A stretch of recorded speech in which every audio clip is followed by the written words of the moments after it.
Today we'll be dealing with an interesting topic. Does God send people to hell? The answer is no. God doesn't send anybody to hell. In the beginning of time, Satan sinned, and then God created hell to magnetize the devil inside, just like the way magnets attract iron. So when the devil knew that hell was attracting him, he knew he was going to go to hell at the end of time. So what did he do? He came to men, God's beloved children, and he started putting his own characteristics inside of men. So God is not sending anyone to hell. The only thing that sends people to hell is that the devil has put his character inside of you.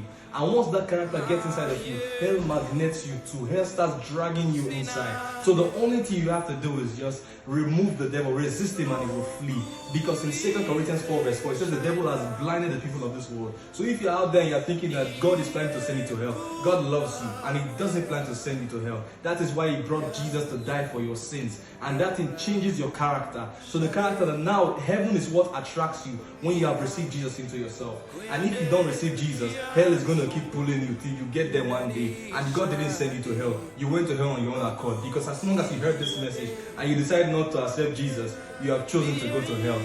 Keep your stupidity if you like. We are not out of good news. We are just out of time.